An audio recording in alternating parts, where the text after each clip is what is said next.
warahmatullahi wabarakatuh. Perkenalkan, nama saya Rizrida Putra Wijaya, bisa dipanggil Putra, asal dari Demak, Teknik Komputer Angkatan 2023. Pada kesempatan ini saya akan mempresentasikan proyek Environmental Monitoring System berbasis ESP32 yang dikembangkan pada mata kuliah Teknik Mikroprosesor dan Antarmuka. Oke, kita langsung ke gambaran umum. Untuk di bab 1 pendahuluan itu ada gambaran umum di mana seiring berkembangnya teknologi Internet of Things, sistem pemantauan lingkungan mengalami pergeseran dan metode manual menuju sistem otomatis dan real time. Monitoring suhu, kelembapan, serta gas berbahaya seperti amonia menjadi sangat penting, terutama pada lingkungan industri, peternakan, laboratorium, dan ruang tertutup. Sistem ini dirancang untuk membantu kondisi lingkungan secara kontinu, menampilkan data secara lokal, serta mengirimkannya ke platform IoT agar dapat dipantau dari jarak jauh. Selain itu, sistem juga menghitung heat index sebagai indikator tingkat kenyamanan dan potensi bahayanya lingkungan. Nah, di selanjutnya ada tujuan dan manfaat. Di sini tujuannya itu merancang sistem monitoring lingkungan berbasis IoT dan penggunaan ESP32.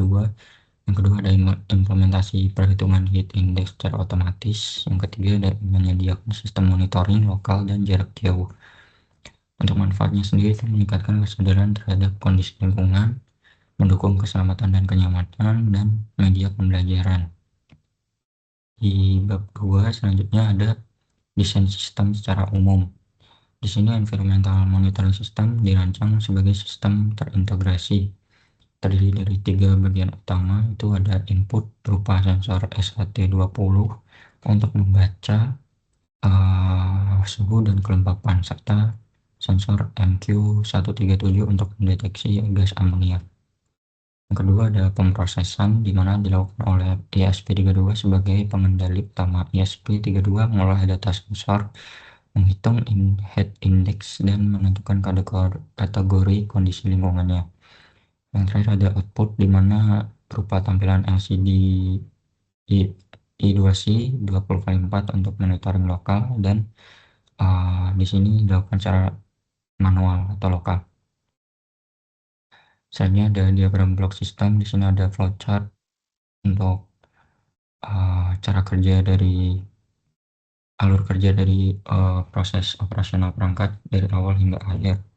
Nah, proses dimulai dengan inisialisasi sistem pada ESP32 yang mencakup konfigurasi perangkat keras, sensor, LCD, serta pemeriksaan status koneksi internet. Tahapan ini memastikan seluruh modul siap beroperasi sebelum sistem memasuki proses akuisisi data lingkungan. Setelah inisialisasi, ESP32 melakukan membaca data suhu dan kelembapan dari sensor SHT20 serta data analog dari sensor MQ137. Data suhu dan kelembapan tadi digunakan untuk menghitungkan heat index, sedangkan data MQ137 digunakan sebagai indikator kadar gas amonia. Nilai heat index kemudian dibandingkan dengan ambang batas untuk mengklasifikasikan kondisi lingkungan menjadi normal, ideal, dan toleransi hingga ekstrem atau berbahaya.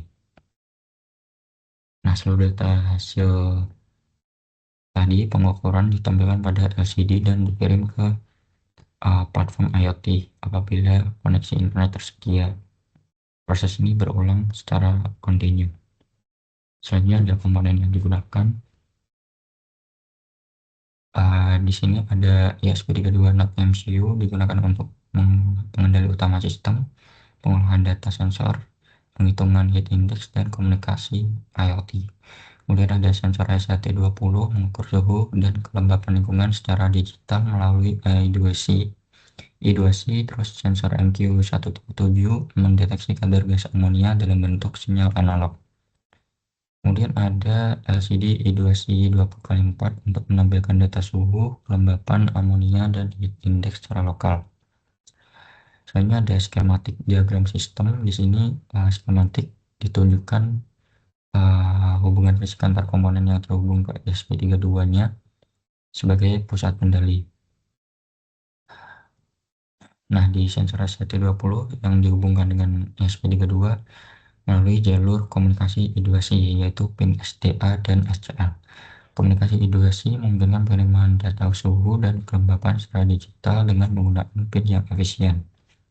LCD I2C 20x4 juga terhubung pada I2C yang sama. Dengan adanya alamat I2C yang berbeda, SP32 dapat berkomunikasi dengan sensor SHT20 dan LCD secara bersamaan tanpa konflik.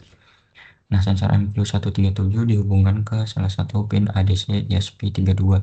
Sensor ini menghasilkan tegangan analog yang berubah sesuai konsentrasi gas amonia di udara. Tegangan tersebut kemudian dikonversi oleh ADC sebagai data digital.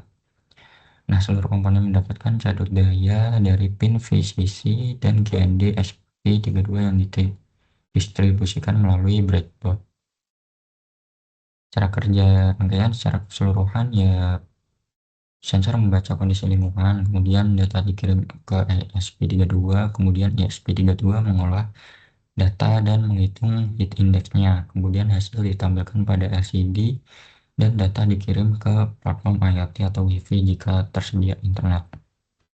Kemudian ada yang terakhir di analisis dan cara kerja sistem.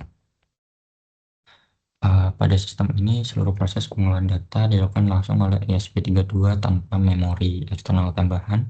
Data sensor dipetakan ke dalam parameter lingkungan, kemudian diolah untuk menentukan tingkat kondisi lingkungan. Sistem bekerja secara otomatis dan kontinu. Setiap perubahan kondisi lingkungan akan langsung terbaca oleh sensor, diproses oleh ESP32 dan ditampilkan baik secara lokal maupun jarak jauh. Dengan demikian, sistem ini dapat berfungsi sebagai alat monitoring sekaligus sistem pendukung pengambilan keputusan. Sebagai kesimpulan, environmental monitoring system berbasis ESP32 ini mampu memantau suhu, kelembapan, dan gas amonia secara real-time, menampilkan data secara lokal, serta mengirimkannya ke platform IoT. Nah, sistem ini nanti diharapkan dapat memberikan kontribusi dalam peningkatan keselamatan, kenyamanan, serta pemahaman terhadap penerapan IoT dan sistem embedded. Sekian dari presentasi yang telah saya sampaikan. Terima kasih. Wassalamualaikum warahmatullahi wabarakatuh.